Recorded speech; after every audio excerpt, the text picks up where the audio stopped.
بارے میں 9ویں باب میں پہلے سے پیشین گوئی کر چکا ہے. وہ داؤد کے تخت اور اس کی مملکت پر آج سے ابد تک حکمران رہے گا. اس لیے ہم بڑے بابرکت لوگ ہیں اور سمرنا کی کلیسیا بڑی بابرکت کلیسیا تھی جس سے خداوند یسوع مسیح نے مخاطب ہو کر کہا، فرمایا میں ہی اول ہوں، میں ہی آخر ہوں، میں دنیا کے شروع سے تھا، میں دنیا کے وجود سے پہلے تھا اور دیکھو میں دنیا کے آخر میں خاتمے میں بھی ہوں گا.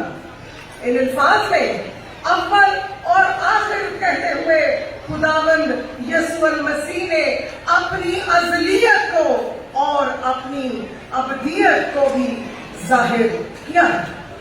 اور اس کے بعد خداوند یسوع المسیح نے اپنے لیے، اپنے تعارف کے لیے وہ الفاظ استعمال کیے جو ہماری مسیحت کی بنیاد ہے، جس کے بغیر ہم مسیحی نہیں ہو سکتے.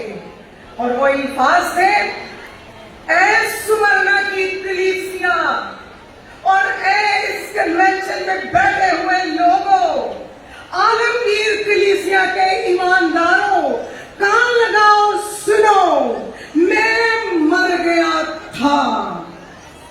یہ ایسے الفاظ ہیں جو ہمارے دل کو دکھی بھی کر سکتے ہیں، کیونکہ مرنا ہمارے لیے رنج کو پیدا کرتا ہے، موت ہمارے لیے دکھ کو پیدا کرتی ہے. لیکن خداوند یسوع مسیح نے یہ فرمایا، میں مر گیا تھا، یہ ماضی کی بات ہے. اور خداوند یسوع مسیح کا مرنا کلام مقدس میں اندراج موجود ہے، وہ فی الحقیقت مر گیا.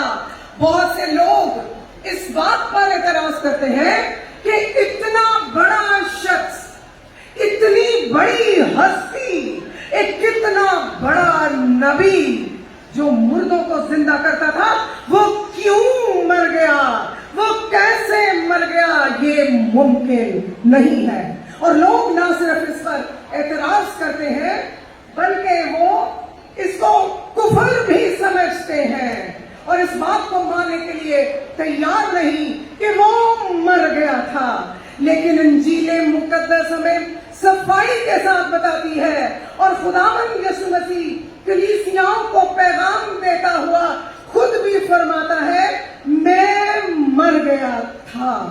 اس کا مرنا ضرور تھا، ہمارے گناہوں کی خاطر اس کا مرنا لازم تھا.